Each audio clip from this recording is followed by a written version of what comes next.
Hey guys, Walls P here, matter of opinion.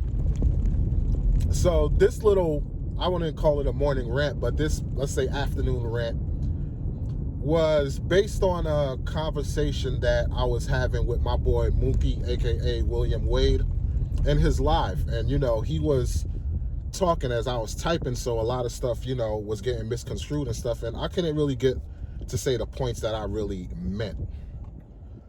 But a lot of things that he said I pretty much agreed with, but where we had a disconnect was police interaction with blacks and black on black crime, and also us as a black community as a whole pretty much bettering ourselves and stop looking towards our politicians to make things better for us. That starts at home in our communities.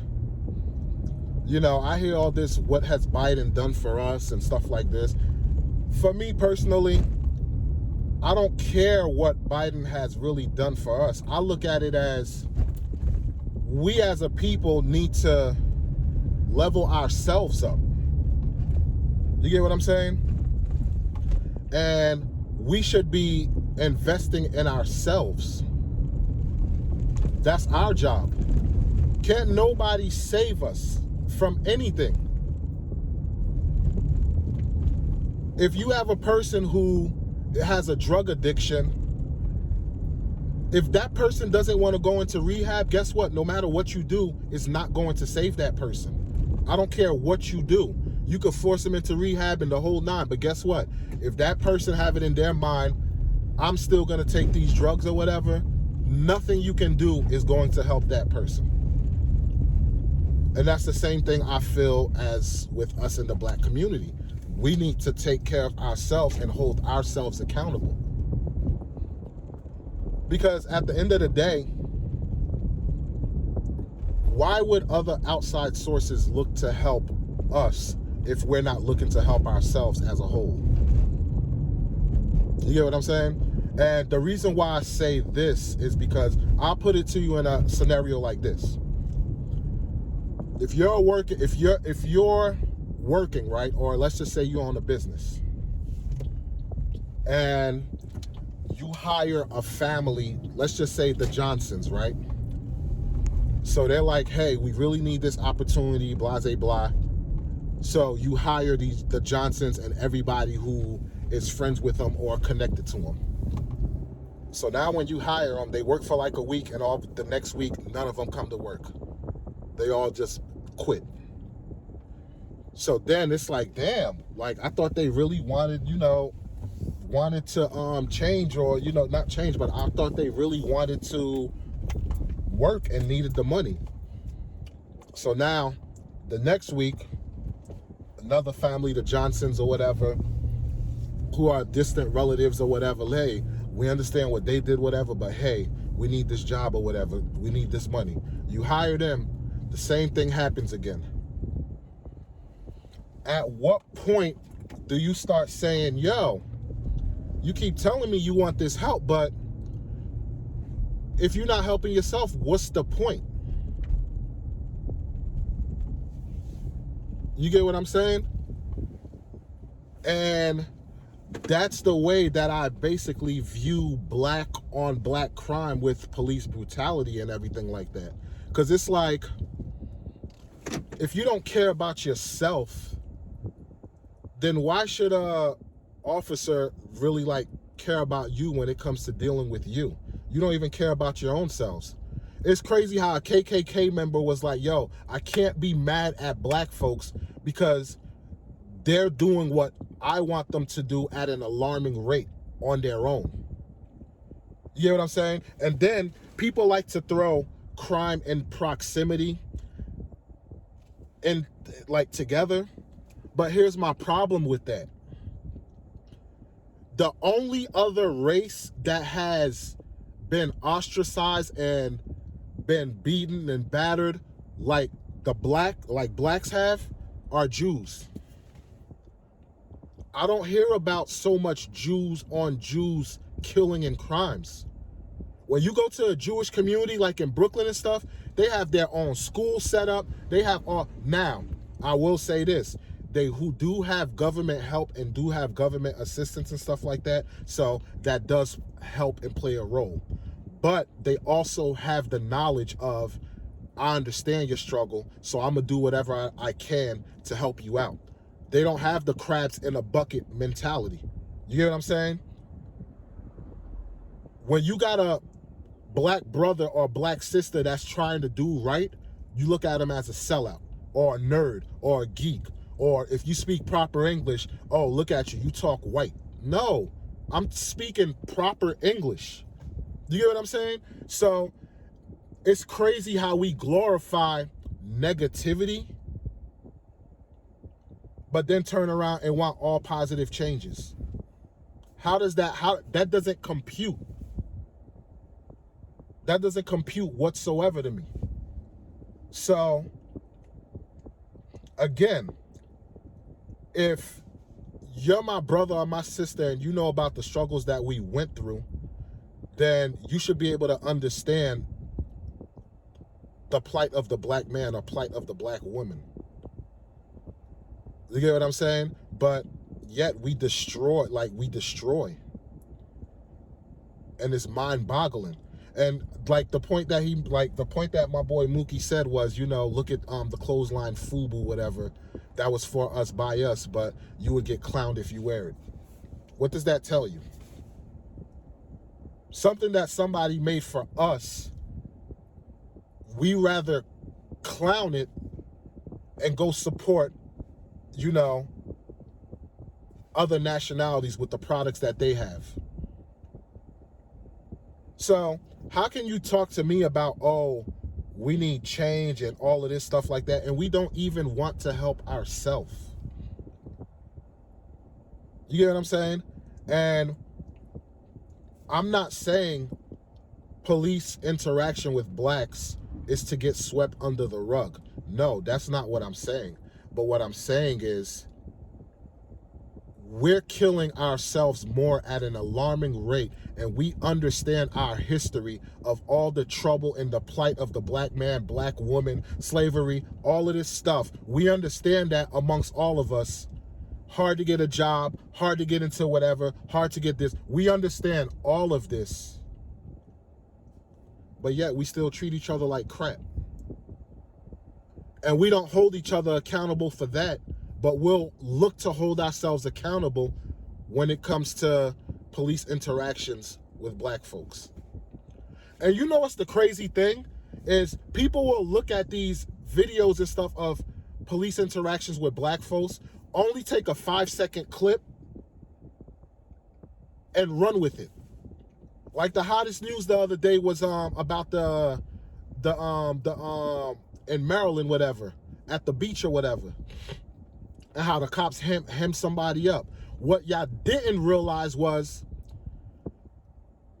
the cops approached these people civilized. Hey, smoking is prohibited on the boardwalk, whatever, so can you guys put it out? Whether it's e-cigs, whatever it is.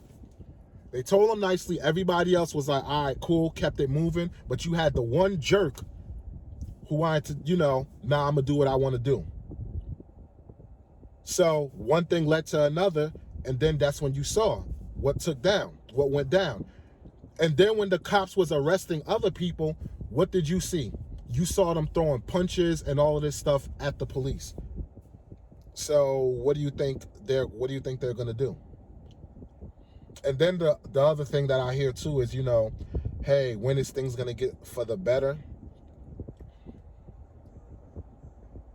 Do y'all really not follow what's going on with politics and stuff like that?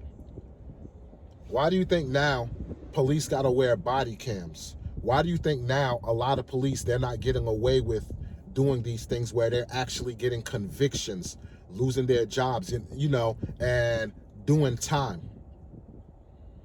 Now they have a record, because before you used to, hey, you do something in this precinct, you go to the next one, you have your record wiped clean. That doesn't happen no more. So it's little increment changes that are happening, but Rome wasn't built in a day, and that's what people are expecting things to. But this brings me back to my point. if we're showing that we don't care about us as individuals, then why would other people or politicians give a damn to help us? You get what I'm saying? And then we got into the discussion about investing and, stuff like that. Here's my thing. Like I said, people will find ways to buy Jordans, to buy Xbox, to buy PlayStation, all of this stuff, instead of taking that money and investing in, your retirement or stock or save money to buy real estate. You get what I'm saying? If you can take money and buy this unnecessary stuff that's not building towards a long-term goal, what's the point? Like, people see I do YouTube and stuff like that, so if I'm spending money buying equipment, guess what? That equipment is building my platform, which in long term is gonna bring residual income. That's a smart spending. Unless I'm buying these Jordans and putting them on a shelf and waiting 20, 30 years for me to resell them at pristine conditions, and we're talking about the rare ones, all right, you got me there. But if it's to buy them to look hood rich and look fly, you lost me. Don't sit and complain, oh, we don't know how to invest and this, that, and the third. Bro, the internet will open your mind to a multitude of things. There's no way in hell a person can tell me right now in 2021, I don't know how. Because you have so many resources on how to do it. And we can talk about, oh, back in the day, whatever, yada, yada. Even at that point, back in the day, you can take your ass to the library and learn. Those who made it, the blacks that made it out of being in poverty and out of impoverished areas, what do you think they did? They bust their butt, took the time to learn, took the time to read, and did what they had to do. How many times y'all saw somebody and was like, yo, if they hiring at your job, son? Yeah, they hiring, whatever, go up there, fill out an application and say, you know me, I'm a relative, whatever. Yo, could you bring me the application? When I fill it out, could you go take it there for me? Yo, could you set it up so that, I got the job, it's golden? Nobody want to work for anything. Everybody wants stuff handed to them on a silver platter. It don't work that way. You get what I'm saying? Like, everybody wants a handout, or all I keep hearing is excuses on why not. Where it should be, what's keeping you from doing what you got to do. You get what I'm saying? And then back to, I know I'm jumping, back and forth, but my mind is just racing right now, so just work with me. But when you look at these videos with police interaction, what do you see? Oh, I know the law, I'm supposed to do this, I'm supposed to do that, blah, blah, blah, you don't have the right. Look, I get it. There's cases where some police officers are just dicks and there's no way escaping it.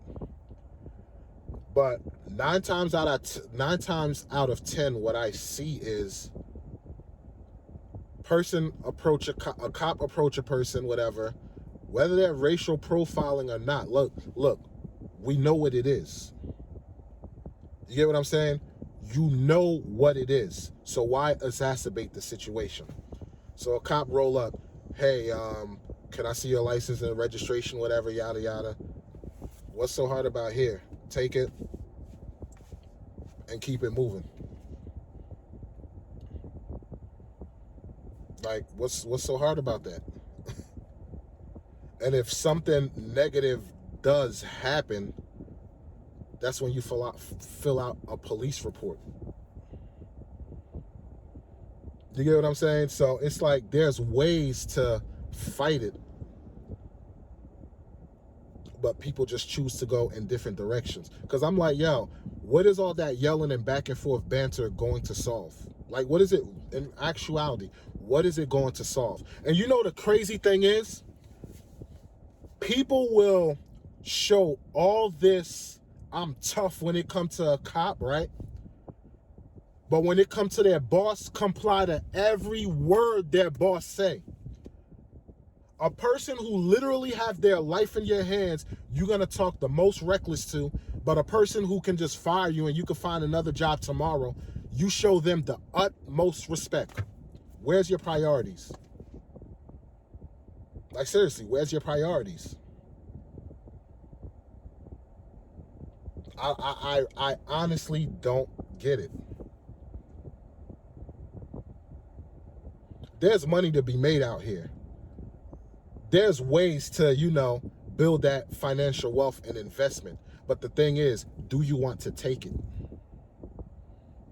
I could drop a video right now on financial investing, which I am working on a series. People won't care for that. But if I show two people fighting, or some drama, or a chick being ratchet, or a dude being ratchet or something, I bet you that's going to get a lot of views. Why? People always talk about, I want to learn about the investing and all of this stuff, but do you take the actions to do it?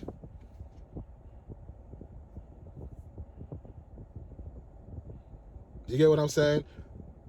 The reason why you see a lot of other towns and stuff, like they have resources and stuff like that, is because the townspeople fight for those resources.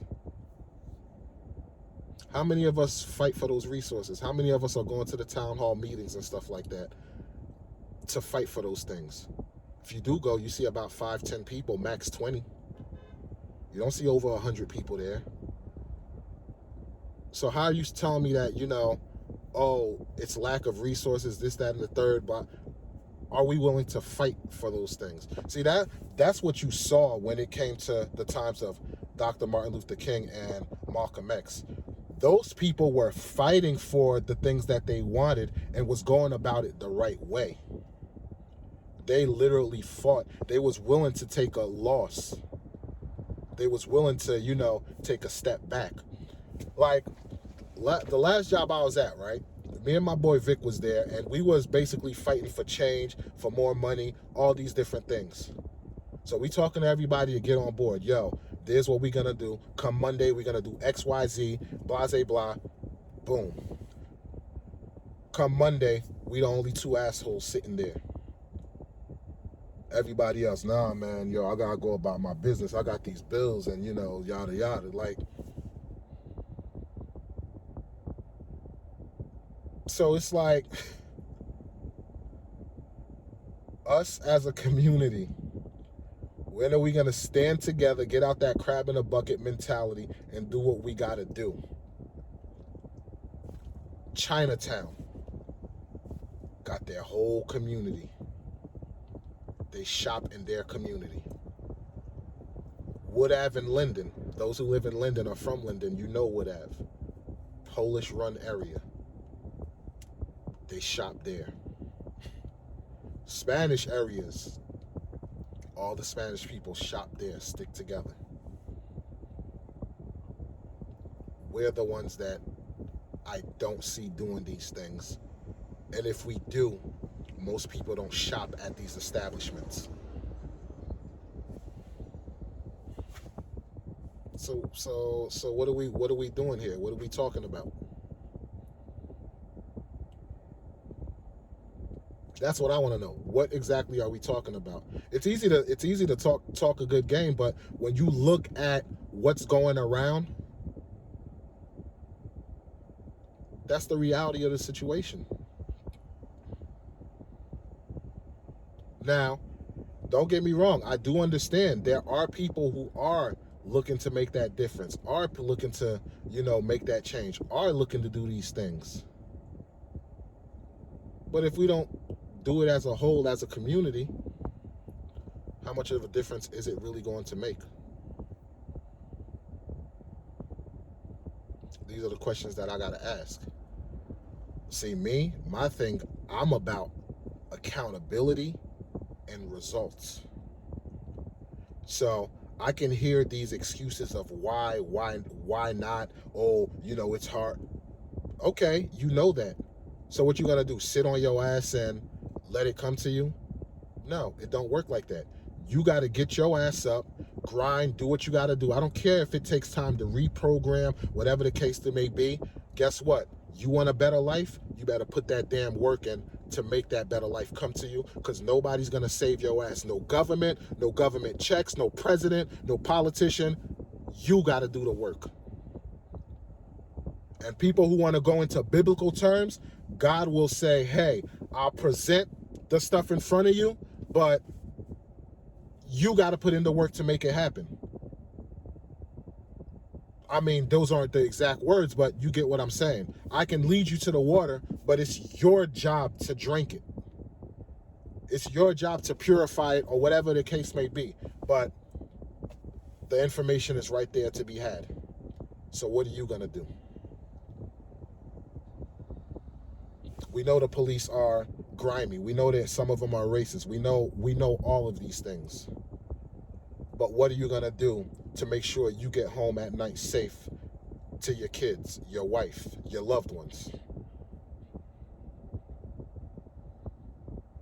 And people, I'm telling you, people are going to listen to this and just think, oh, he's just saying police brutality and stuff don't happen. No, we know this happens. But my point of the conversation is, what are we going to do as individuals to make the situation better, to change the narrative, to make people look at blacks more seriously, because we're condoning ourselves in a much better light? Do you realize that people was hiring like Asians and stuff in the movies back in the day to be like dishwashers and stuff and play like these, these stupid roles, whatever? What did they do? They was like, yo, I'm not doing that. They stopped partaking in these movies and, started making movies in their own country, putting out the narrative that they want. So again, like I said, man, all these stereotypes that they have about blacks, hey, if you want to keep stuff from blacks, put it in a book because black people don't read, yada yada. Guess what? If you're not doing those things that they're saying we don't do, then we basically fit the narrative. It's no longer a stereotype. It's actuality. So like I said, take time to invest in yourself.